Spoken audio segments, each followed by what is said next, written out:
Let's face it, there's some difficulties. There's some changes that you're going to have to get used to when you go to Hong Kong. The figure I always quote is that Hong Kong's 1,104 kilometers squared. Auckland is 1,086 kilometers squared.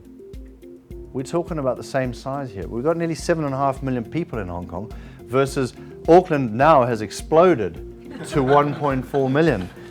Okay, so when you get in a lift in Hong Kong, it's not full until it is physically full. There's no personal space the same as we deal with here. When you're at an ATM machine, people are hoarding up behind you and looking over your shoulder because they want you to move on. There's no personal space. Okay, but therein lies the opportunity. You know, the volume market, low margin, high volume, the McDonald's business plan, it's perfect. In all the years I've been in Hong Kong, we know who our competitors are. And I have to say, we've hardly ever run into them because there's more than enough opportunity. The service sector, that's exactly what we're in. There's more than enough opportunity. It doesn't have to turn into a dogfight. You're not fighting for the business. But if you want to live a chip and a putt from Wan Chai, you live in a PO box. You live in a small apartment. If you want to pay so that you can just have a short commute to work, you've got to pay. You can move into the country, and I have used inverted commas there because the country in Hong Kong is not what we think of as the country here. But, you know, a village house is limited to 3 stories high. It's a 700 square foot footprint, so you've got 2,100 square feet. That's still not huge by Auckland standards, okay? But it's comfortable. You can learn to live there. At least we're not like most of the Chinese families that have got 3 generations, you know, the grandparents, the parents, and the kids all living in one house. Educating the children, we could have sent our kids to a local Hong Kong school, but then given that we both don't speak Cantonese, that wouldn't have been that easy, harder for them probably. But if you're going to send your kids to an international school or an ESF, English Schools Foundation, you be ready to pay for it. The example I always use is that my kids are at school in Campbell's Bay here on the North Shore. And what we pay for them for a whole year's education is what you would pay in Hong Kong just for the bus monthly to send your kids to school and back. It's not, education's not cheap. Pollution, there's a cracker. There were some years ago, everybody was focusing on pollution, and I must admit, it probably had a part to play in us coming. I mean, look outside, it's absolutely crisp, clean skies. But the government realized that the lion's share of the pollution was coming from Shenzhen, from the special economic zone. They also realized that the owners of those businesses were Hong Kong residents, and they've put the lien on them, and the situation has improved or certainly stabilized. I think the ultimate irony is that I have friends now living in Singapore, and they are shrouded in smoke from the fires in Indonesia, and they are flying their families to Hong Kong to escape the pollution. So there you go. Politics, yeah. There was the Occupy Central recently.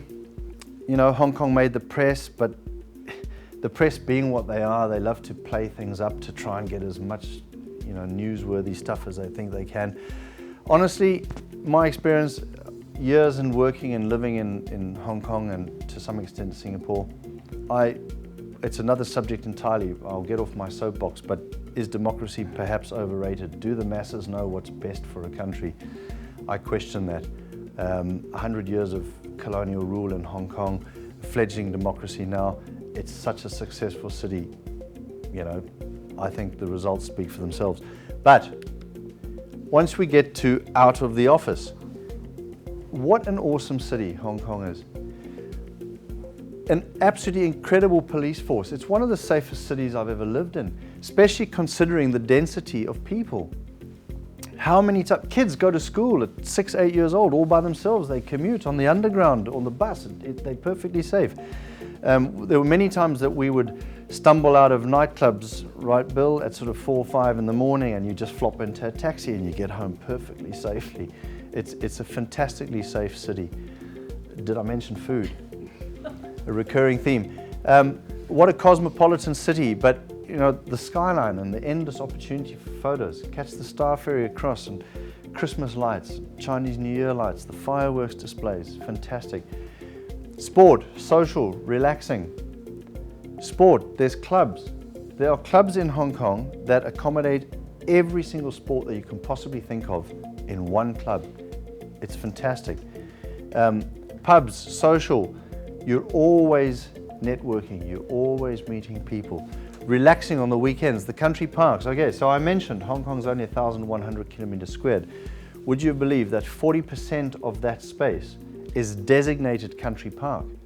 If on the weekend, if you travel for 30 minutes, you'll be walking in country park, you'd have to pinch yourself to think that there's 8 million people somewhere around.